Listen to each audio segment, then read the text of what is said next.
ابن آدم کی ہدایت کے لیے اللہ رب العزت نے انبیاء و رسول کو مبعوث فرمایا۔ جو تعلق بندہ اور خدا کا منقطع ہو چکا تھا اس کو بحال کرنے کے لیے یہ سلسلہ چلتا رہا۔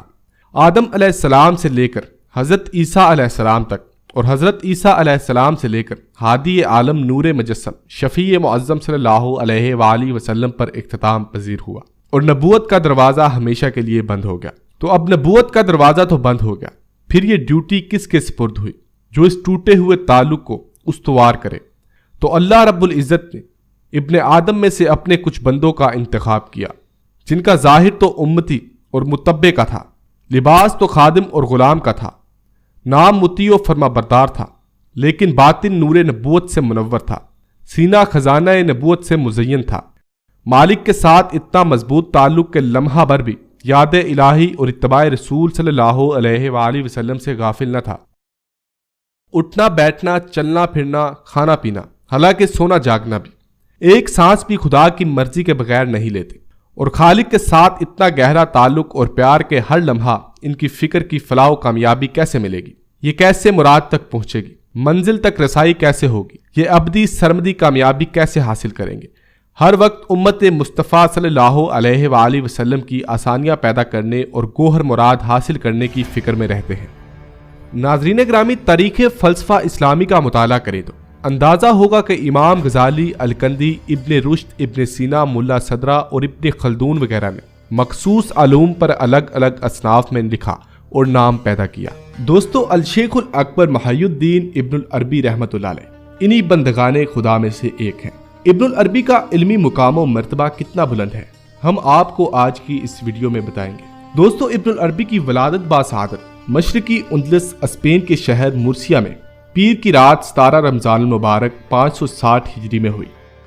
مشرق والے خصوصاً وہ لوگ جن کی مادری زبان فارسی ہے آپ کو ابن العربی کہتے ہیں، جبکہ مغرب میں آپ ابن العربی اور ابن سراقہ کے نام سے پہچانے جاتے ہیں۔ آپ کو سب سے زیادہ شہرت الشیخ الاکبر کے لقب سے ہوئی، اور مسلمانوں کی تاریخ میں یہ لقب کسی دوسری شخصیت کے لیے استعمال نہیں کیا گیا۔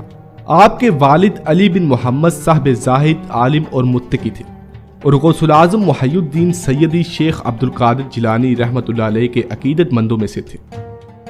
آپ کا خاندان اپنی شرافت، جاہ و جلال، علم و معرفت، زاہد و تقوی، امارات و عزت میں اپنے وقت میں ممتاز حیثیت رکھتا تھا۔ آپ کے والد گرامی فقہ و حدیث میں ممتاز مقام رکھتے تھے۔ اس کے علاوہ وہ عظیم فلسفی ابن رشد کے دوست اور سلطان اشبیلیہ کے وزیر بھی تھے۔ آپ 8 سال کی عمر میں اپنے خاندان کے ساتھ 568 ہجری میں مرسیا سے اندلس کے دارالخلافہ اشبیلیہ آ گئے، اور 598 ہجری تک وہیں مقیم رہے۔ اس دوران ابن العربی رحمۃ اللہ علیہ نے علم و ادب میں دسترس حاصل کی۔ شروع میں ابو بکر محمد بن خلف اور ابو القاسم عبد الرحمن الشرائط القرطبی سے قرات و سبع کی تعلیم حاصل کی۔ یہاں پر آپ تقریباً 30 سال کا عرصہ رہے اور اندلسی صوفیاء کرام سے استفادہ کیا۔ ابتدائی تعلیم کے مراحل میں آپ مرسیا اور لشبونہ میں طے کر چکے تھے۔ اشبیلیہ میں آپ کو اپنے وقت کے نامور عالموں کے قدموں میں بیٹھنے کی سعادت ملی۔ مروجہ دینی اور دنیاوی تعلیم کے حصول کے ساتھ ساتھ آپ کا بہت سا وقت صوفیاء کی خدمت میں گزرتا تھا۔ تصوف کا سلسلہ آپ کے خاندان میں قائم تھا۔ آپ کے ماموں ابو مسلم الخولانی جو ساری رات عبادت میں گزارتے تھے۔ اسی طرح ابن العربی فتوحات مکیہ میں اپنے بارے میں لکھتے ہیں کہ میرا دخول اس طریقے میں 580 ہجری میں ہوا، جبکہ آپ کی عمر 20 برس کی تھی۔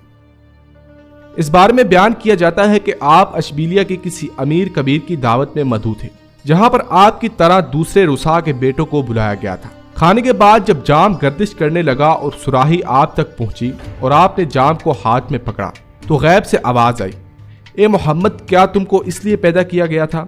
تو آپ نے جام کو ہاتھ سے رکھ دیا اور پریشانی کے عالم میں دعوت سے باہر نکل گئے۔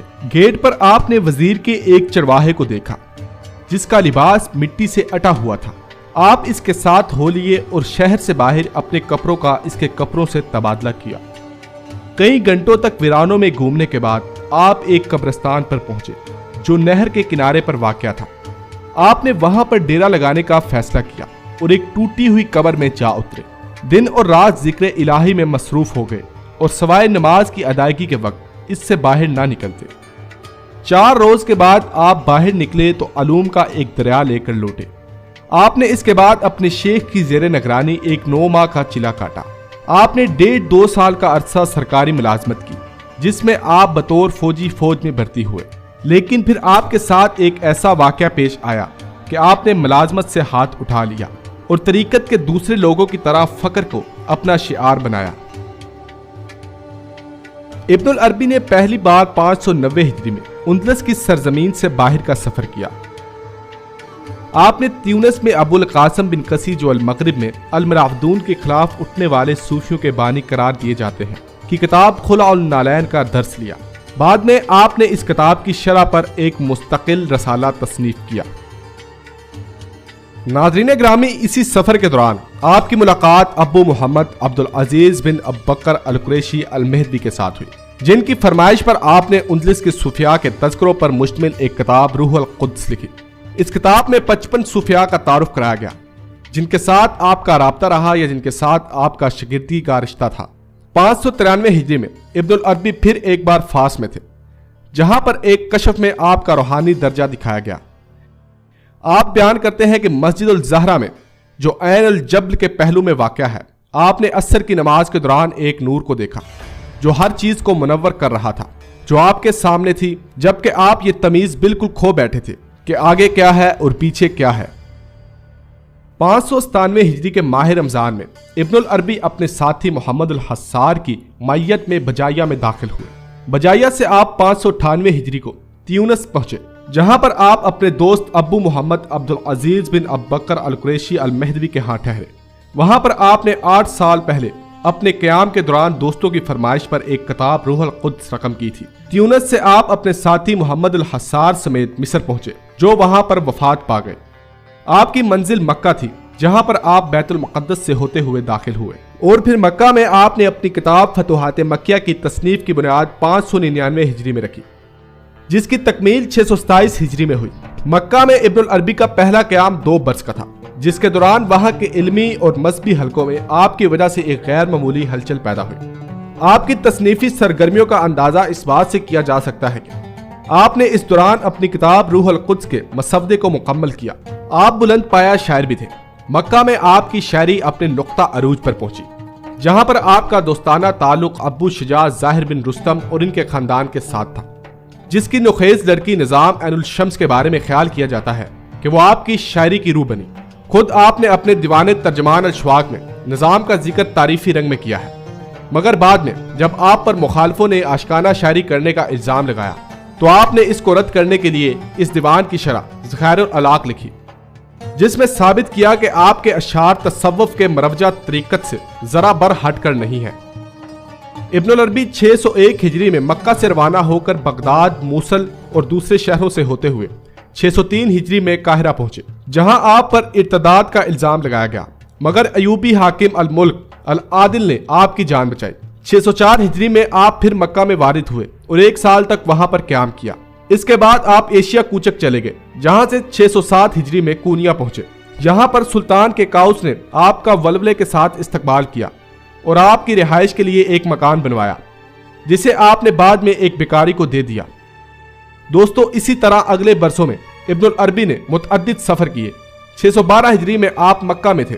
اس دوران میں آپ کے تعلقات صلاح الدین ایوبی کے بیٹے الملک الظاہر کے ساتھ، جو حلب کا حاکم تھا، دوستانہ تھے۔ ایک واقعے میں جس میں آپ ایسے ایک شخص کی ضائع موت کو معاف کرانے کی سفارش کرتے ہیں، پتہ چلتا ہے کہ وہ آپ کی کس قدر عزت کرتا ہے، کیونکہ ان کی آراء اور تبصرہ سے علامہ ابن العربی کی شخصیت اور علمی و عملی قابلیت اور خداداد صلاحیتیں جو بارگاہ الہی سے آپ کو نصیب ہوئیں، ان پہ ایک خاطر خواہ روشنی مل جاتی ہے۔ بعض نہایت جلیل القدر بزرگوں نے آپ سے علمی اختلاف بھی فرمایا ہے، لیکن آپ کے مناسب روحانی کا اعتراف بھی فرمایا ہے۔ 620 ہجری میں آپ نے دمشق کو اپنا وطن بنایا، جہاں کے حاکم الملک العادل نے آپ کو وہاں پر آ کر رہنے کی دعوت دی تھی۔ وہاں پر آپ نے 28 ربیع الاخر 638 ہجری بامطابق 1240 عیسوی کو وفات پائی اور اوجبل قاسیون کے پہلو میں دفن کیے گئے، جو آج تک مرجع خواص و عام ہے۔ تو دوستو، آج ہم نے آپ کو ابن العربی کا مقام و مرتبہ اور تاریخ بتائی ہے۔ تو اگر آپ کو ہماری ویڈیو پسند آئے تو پلیز ہماری ویڈیو کو لائک، شیئر اور کمنٹ کرنا مت بھولیے گا۔ تو ملتے ہیں نیکسٹ ویڈیو میں۔ اللہ حافظ۔